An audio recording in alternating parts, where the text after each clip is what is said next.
Hi, I'm Ellie Young, executive producer and co-founder of Summerfall Studios. This year has been an appalling one for more than one reason.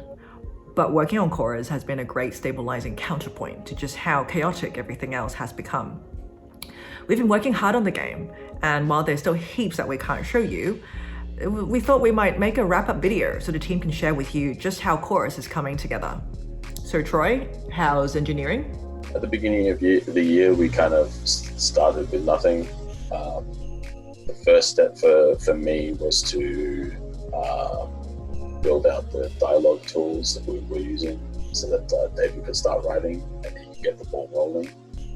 After that, I moved on to some simple kind of debug menu, debug gameplay style stuff that allowed us to start to play the game as David was writing it, and we could test it, make sure everything's kind of, or test the writing. Testing often and testing early is paramount to making delivering a good product. So getting that stuff in early is really useful. After that, I moved on to kind of the backbone of the game, making it kind of flow together and be a bit more game-like rather than just debugging. Once that was in a state where that we were kind of happy with, we moved on to developing the song system. That's the kind of the key kind of selling point for us. So we wanted to kind of start tackling that earlier, make sure that we can get that right. And now we get to kind of the current point in time where what we're working on now. And currently we're kind of building out the saving and loading systems, which you might think that would be something that we would do earlier on, but it hasn't really been a priority up until now. The next priority that we're focusing on is content implementation. Speaking of which, Dave, how has it been for you this year as the writer for Chorus? This year has basically been about taking the initial story idea we had and expanding it into the first draft, going through writing it from beginning to end and getting it into playable form, getting all the story branches all laid out and done. And we're pretty much almost there.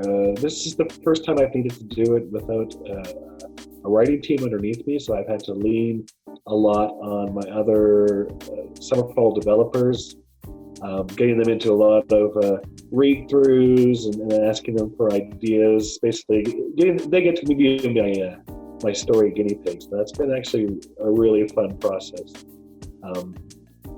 According to them, that our read-throughs are a highlight, and we've also been working on the songs. They're the central element in the game, and it's funny because when I first started, that's not songs. They're branching songs. It'll work the same as branching dialogue, right? How much more difficult could it be? And it turned out it's been a learning process, trying to figure out exactly how it differs from regular dialogue. The branching part, it turned out I had very little difficulty wrapping my head around, but the part where we need lyrics and the song has to be good, turns out that it is a little bit more challenging. And for that, we've had to rely on more experienced lyric writers to come in and collaborate. And that's been such an exceptional process. Figuring it, because it's not only about writing the story, because the story isn't only in dialogue. We need to write the songs, make them branch, make them good, but also tie them in to the rest of the story so it's all one seamless whole. And now that we're coming to the end of the first year, you start all the shoulda, woulda, couldas, and it just makes me all the more eager to to get this one as good as it can possibly be in the coming year, and look at what we've learned and where that takes us next. Any Summerfall title needs to have strong character design. Luckily, our art director Ben is passionate about it. Character design is extremely fun. For a lot of the illustrations that I make in my personal time, it's like about telling a narrative through imagery, right? It's kind of the same for character design, in which the character is the canvas of which you paint what they're like. Because Chorus is such a character-focused game, it's not just about how we interpret what they look like, but also how they would like to be perceived. Hermes, my boy, my son, my king. Hermes had to do a bit of a redesign because his original design didn't have enough edge to it, I think. It was really like a block yellow, block black hat, block black shorts, leggings, and shoes. And it looks good on a whole, but when we have the sort of scenes where there's a dialogue situation and it cuts off the chest to the head area, it was two colors and not a lot else. And so I kind of needed a way to introduce a modern approach to how Hermes would dress, which is especially relevant because Hermes, out of all the gods in the pantheon that we have in Chorus, is the youngest, and he's the most in tune. He's the most fascinated by human culture, and so he's got his whole shtick is that he lines up and collects sneakers because he's a huge sneakerhead. He loves hypebeast fashion because he's just always trying to be on the cutting edge of what mortals are up to, because he's so fascinated by them.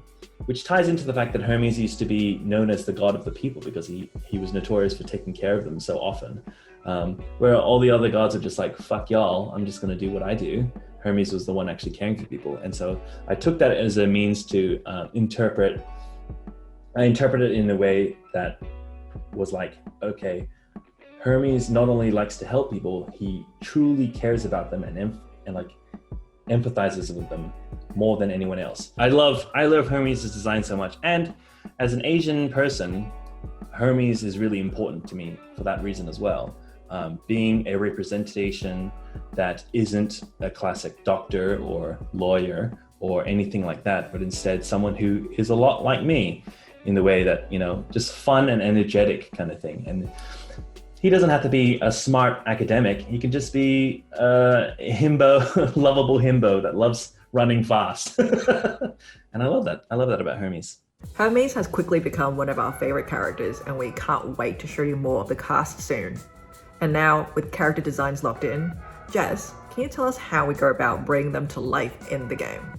Generally, we usually start with a storyboard, set the scene, make sure that we know all the conversations that are going to be happening, where the characters are going to be, and in the storyboard we do sort of set sort of like basic outline for all the expressions, just loosely. And then what we'll do is we'll go through all of the frames and do roughs for them, which is, I guess, in between it's sort of like a midway point between like rough, storyboard, and ink.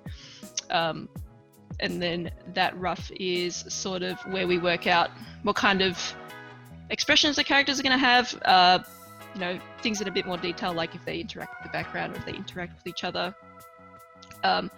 Very much like an accurate guide for the inking, which is the next step. And yeah, the inking is pretty much just like setting everything in stone. And then after that, we'll do the renders, which we do based on a color guide that we do for the scene and that we use for pretty much the whole way through the scene, unless there's exceptions in lighting. And then bring out the renders, make sure it's all consistent, and then place them in the engine along with the background and hope it all makes sense and looks all right, which it has so far, which is good. Obviously, one of the most important aspects of Chorus is the music. So Austin, can you tell us how it's been to direct and collaborate on the music for this game? This game, this project in general, has been quite unlike any that I've ever attempted, which is partly why I was so eager to be involved and why I feel so happy to be here. But ironically, we're now in this kind of middle zone where we've done a lot of work and we've made a lot of progress, but it's not yet to a point where any of us feel comfortable talking about it. So I basically am going to be very veiled and mysterious in what I say. But I can offer some updates. First off, we have, I think, for the most part, cracked the code of the interactive musical concept, at least as it manifests in this game. So that's really exciting. It's not that we have a formula. In fact, I hope we never have an actual formula that we just fall back on, but we have a kind of methodology. And the crazy thing is it's working. As we test these songs and see, okay, does player choice really matter? Does the music meaningfully react?